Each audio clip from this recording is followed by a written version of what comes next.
Bismillahirrahmanirrahim. Assalamualaikum warahmatullahi wabarakatuh. Perkenalkan, nama saya Siti Kadaria Wahyu Puspita Ningrum dengan NIM 2142236. Baik, di sini saya akan mempresentasikan artikel non-penelitian saya dengan judul Penerapan Strategi Pendidikan Akhlak pada Anak. Yang pertama adalah abstrak. Di sini adalah pendidikan akhlak pada anak-anak harus dilakukan sedini mungkin, sehingga ketika dewasa, anak tersebut mempunyai akhlak yang mulia.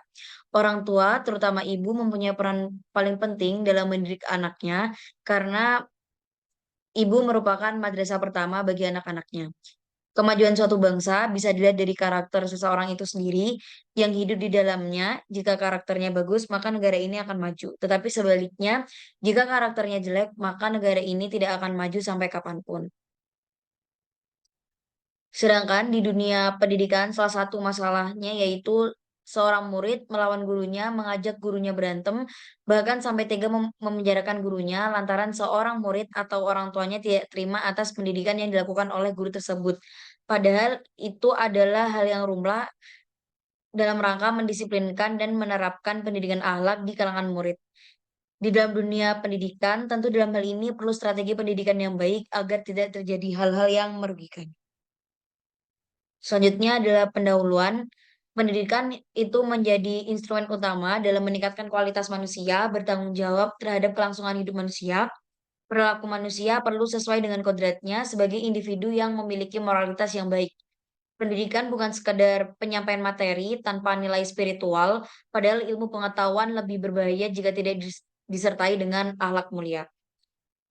Strategi yang perlu diterapkan oleh orang tua dan guru dalam mengembangkan akhlak pada anak sebaiknya melibatkan berbagai metode. Tanpa adanya contoh atau pembiasaan terhadap perilaku yang baik, tujuan pendidikan tersebut akan sulit dicapai. Oleh karena itu, menjadi tanggung jawab orang tua dan guru untuk memberikan contoh yang positif dan membiasakan anak untuk bersikap baik. Maka dari itu, penerapan pendidikan akhlak pada masa anak-anak sangatlah penting agar anak memiliki bekal untuk hidup selanjutnya. Pendidikan akhlak harus dimulai sejak dini sebelum watak dan kepribadiannya terpengaruh lingkungan yang tidak paralel dengan tuntunan agama. Selanjutnya adalah memasuki pembahasan. Yang pertama adalah pengertian pendidikan. Secara istilah, pendidikan berasal dari kata didik dengan memberi awalan P dan akhiran an, mengandung arti perbuatan, hal atau sebagainya. Secara istilah, pendidikan itu berarti bimbingan yang diberikan kepada anak. Istilah ini kemudian diterjemahkan dalam bahasa Inggris atau education yang berarti pengembangan atau bimbingan. Dalam bahasa Arab, pengertian pendidikan sering digunakan beberapa istilah, antara lain adalah taklim, tarbiyah, ta'dib, dan lain sebagainya.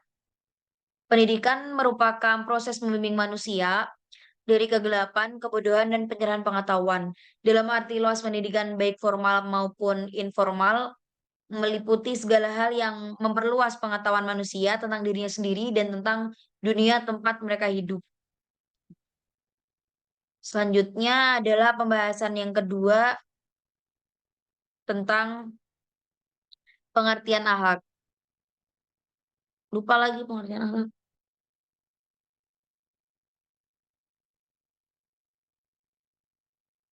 Hah,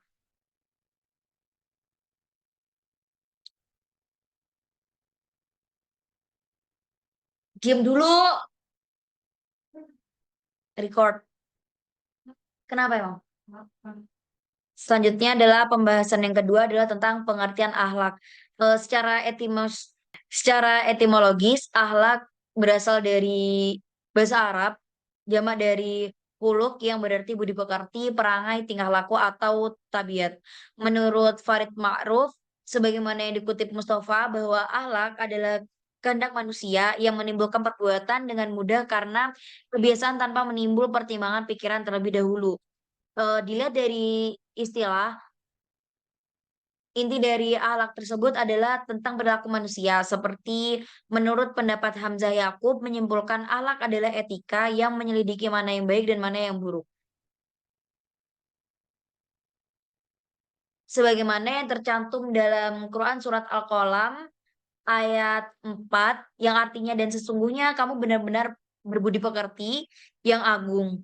Dan selanjutnya terdapat dalam hadis riwayat Al-Tirmizi juga disampaikan mengenai akhlak yang artinya mukmin yang paling sempurna imamnya adalah yang baik akhlaknya. Selanjutnya pembahasan ketiga adalah tentang metode pendidikan akhlak yang dimana ini akan membahas beberapa metode pendidikan akhlak yang telah diajarkan oleh para pendidik. Yang pertama adalah metode keteladanan atau uswatun hasanah, yang dimana kita harus mencermin. Uswatun hasanah adalah contoh teladan yang baik dari orang-orang yang dekat dengan anak. Itu yang paling tepat. Dalam hal ini, orang yang paling dekat kepada anak-anak adalah orang tuanya. Dan yang kedua adalah metode pembiasaan.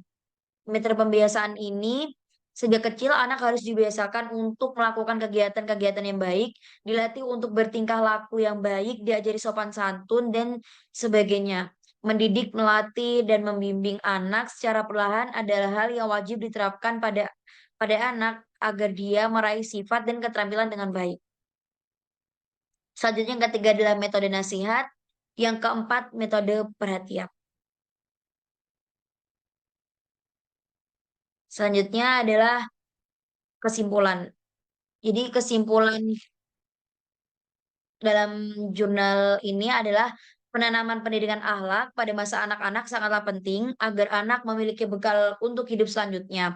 Pendidikan akhlak harus dilakukan dari kecil karena itu juga tuntunan agama. Oleh karena itu, dalam mendidik anak, anak perlu adanya perhatian khusus dari orang tua maupun guru di sekolah. Karena baik buruknya perilaku anak itu bergantung pada pendidikan yang diberikan kepada anak tersebut. Dalam hal ini, perlu diadakan sebuah metode atau strategi khusus untuk mendidik anak agar anak ini bisa menjadi manusia yang mempunyai akhlak yang mulia dan menjadi anak yang soleh dan solehah. Di antara metode pendidikan akhlak anak adalah metode pembiasaan, keteladanan, nasihat, dan metode perhatian. Selanjutnya adalah strategi pendidikan akhlak dibagi menjadi dua, yaitu pendidikan langsung dan pendidikan tidak langsung. Pendidikan langsung itu diantaranya keteladanan, anjuran latihan. Pendidikan tidak langsung diantaranya adalah larangan, hukuman, hadiah, dan pengawasan. Baik, cukup sekian dari saya. Wassalamualaikum warahmatullahi wabarakatuh.